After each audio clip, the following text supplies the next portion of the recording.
Dasturimizni davom ettiramiz. Raqamlashtirishga oid mavzu bizda. Bugun davlat xizmatlarining to'liq raqamlashuvi aholiga vaqt va naqd tejash masalasiga tezkor hamda qulay formatda yechim topish imkonini bermoqda. Natijada MyGov ilovasidan foydalanuvchilar soni 14 million nafardan oshdi. Bu davlat xizmatlariga xalqimizning ishonchi ortib borayotganini ifodalaydi. Galdagi lavhamiz shu haqida. Bir vaqtlar oddiygina hujjatni olish uchun bir nechta davlat idoralariga qatnab, soatlab navbat kutishga to'g'ri kelardi. Hozir esa oddiygina mobil telefon orqali bir necha daqiqaning o'zida olish mumkin.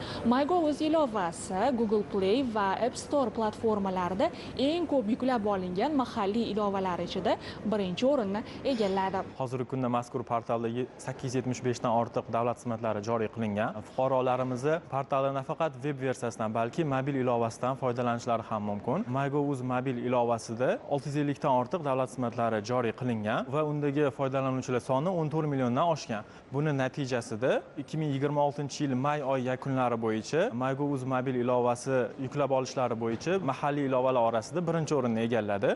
Shuningdek, ilovada raqamli hujjatlardan foydalanish, xarid cheklaridan keshbek olish uchun ularni ro'yxatdan o'tkazish, abituriyentlar uchun oliy ta'lim muassasalariga onlayn hujjat topshirish, hayotiy vaziyatlarda elektron xabarlar olish va boshqa qulayliklarni bir joyda jamlagan. MyGov o'z mobil ilovasida juda ham ko'p afzalliklari mavjud. Ya'ni hayotiy vaziyatlar doirasida fuqarolarimizga bildirishnomalar yuboriladi. Misol uchun, farzandni bog'chaga navbati kelganda yoki pasport, ID karta kabi hujjatlarni amal qilish muddati tugaganida fuqarolarimizga bildirishnomalar yuboriladi. Mazkur bildirishnomalar 50 dan ortiq hayotiy vaziyatlarni o'z ichiga qamrab olgan. Ya'ni bundan tashqari MyGov o'z mobil ilovasida 30 turdagi hujjatlarni raqamli shaklda joriy etilgan. Fuqarolarimiz aeroportda, ichki reyslarda, notariuslarda, banklarda hujjatlarni ko'rsatmasdan, ya'ni MyGov o'z mobil ilovasidagi hujjatni ko'rsatgan holda demak foydalanishlari mumkin. Bu qonuniy tarzda ishlaydi. Bundan tashqari pullik davlat xizmatlarida 10% chegirma mavjud. Ya'ni davlat xizmatlari markazi yoki tashkilot o'ziga borib davlat xizmatlaridan foydalansa, to'lov 100% to'lansa,